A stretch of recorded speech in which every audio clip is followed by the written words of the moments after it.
एक बार की बात है। एक बार एक अध्यापक एक शिष्य के साथ कहीं जा रहे थे, तो उस शिष्य को कुछ मजाक सूझी, क्योंकि उसको रास्ते में किसी गरीब मजदूर के जूते दिखाई दिए। उसने अध्यापक से कहा, गुरुजी, अगर हम इन जूतों को कहीं छुपा दे तो कितना मजा आएगा। देखते हैं कि मजदूर पर इसका क्या असर पड़ता है। अब उसको तो मजाक सूझ रहा था, लेकिन गुरुजी ने कहा कि नहीं, गरीब इंसान के साथ इस तरह का मजाक करना ठीक नहीं है। तो उसने कहा, क्यों ना हम इन जूतों में कुछ सिक्के डाल दें और देखें कि इसका इस गरीब मजदूर पर क्या प्रभाव पड़ता है। तो उन्होंने ऐसा ही किया। जैसे ही मजदूर अपना काम करके लौटा, उसने अपने एक पाँव अपने जूते में डाला तो उसको कुछ कठोर सा महसूस हुआ। उसने अंदर हाथ डाला तो उसको कुछ सिक्के दिखाई दिए। वह थोड़ा आश्चर्य में पड़ गया। आसपास किसी को देखा तो कोई भी दिखाई नहीं दिया।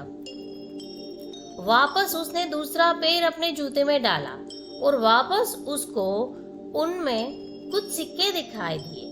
अब दोनों जूतों के सिक्कों को अपने हाथ में रखा और प्रभु की तरफ इशारा किया, हे प्रभु, पता नहीं किस भले मनुष्य ने यह सिक्के मेरे जूते में छुपाए हैं, लेकिन जिसने भी छुपाए हैं उसको मेरी दुआ है, ताकि इन पैसों से मैं अपने बच्चों और पत्नी के लिए कुछ खाना और दवाइयाँ ला सकूंगा। और इतना बोलकर वह चला गया। अब इस बात को शिष्य और अध्यापक दोनों सुन रहे थे।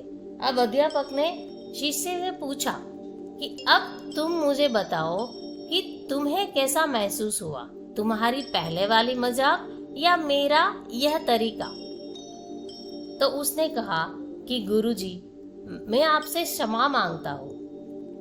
अब मुझे समझ आ गया है कि सच्ची खुशी किसी चीज में है कि जब हम किसी का मजाक उड़ाते हैं तो हमें कुछ पल का आनंद मिलता है, लेकिन इससे हमें बद्दुआ मिलती है।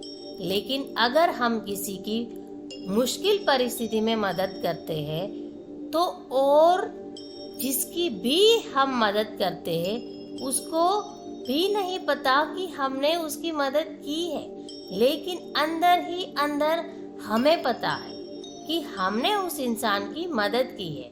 यह सच्ची खुशी है कि जब हम दूसरों को खुशी देते हैं तो हमें भी बहुत ही एक सच्ची और अच्छी खुशी मिलती है अंदर ही अंदर से। इसी तरह खुशियां बांटते रहिए और लोगों की मदद करते रहिए।